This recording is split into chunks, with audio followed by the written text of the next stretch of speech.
To be your master technician for the day.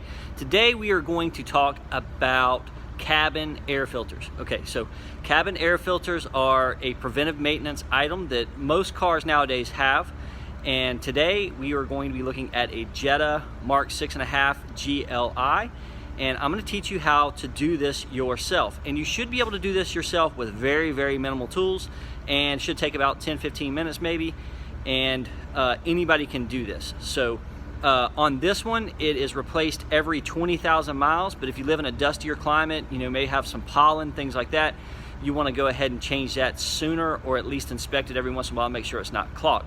So let's get started. Okay, so this is literally all we are going to need to do this job. All we need is a flathead screwdriver and our pollen or cabin filter. I'm used to saying pollen filter because where I come from, that's what it's called, but this is a cabin air filter. This is an aftermarket one. It obviously has only one way it can go in, so if you put it in that way, you're going to have a problem.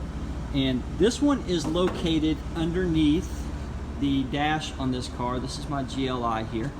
And we're going to get underneath the dash, and I'll show you what you have to take out. And let's get started. Okay, we are on the passenger side of this vehicle.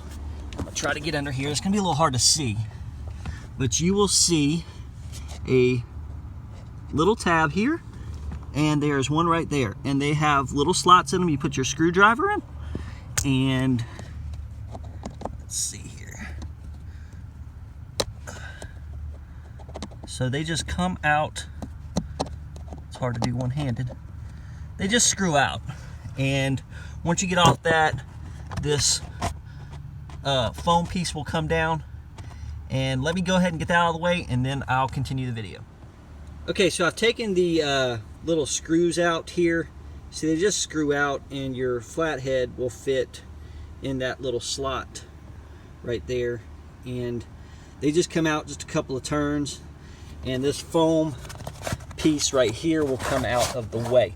So now we have one more thing we have to do, and you will see, let's see if I can get it to focus, right here, that you have this plastic piece that runs the length. You actually see the pollen filter the cabin air filter sticking out of that. So we were going to take that and we were going to slide this whole piece right here to the left. Oh, to the right, I'm sorry. And yeah, slide it towards the passenger side, and you will begin to see, you can take this out of the way, and this will come out, and you just have to work it out. Remember how this comes out. So right here, see, the slant is to the right. Okay, let's take this out and check it out, and we'll put the new one in. I always like to inspect my old filter just to see what's going on inside. So if you pull the pleats apart, you'll see where this is catching all this dirt, dust, hair, all kinds of stuff just from the road.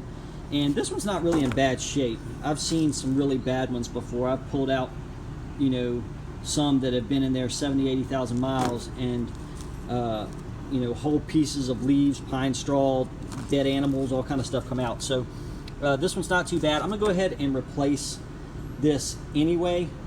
It's just important to remember when we slide this back in there that this doesn't crease.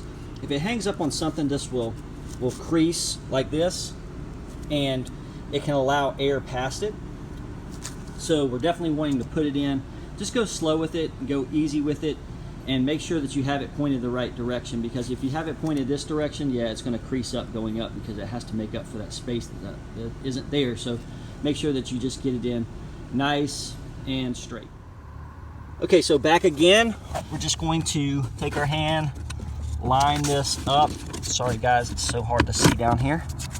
And you're wanting to make sure that when you put this in, it goes in straight and it doesn't wrinkle or jam up. See, like that's starting to wrinkle there. You don't want that to happen, so just make sure that you put it in perfectly straight and it doesn't crease, because you'll get gaps in your coverage. So once we have that up here, we are going to put this back on right there, slide it, and we are done. All we have to do is put this piece right here back on, put our screws back in, and we are finished. Okay, and with that, that's another thing that you know how to do that can save you money. So you can go by and get these aftermarket. You can go by and get them from the dealership or Amazon, anything like that.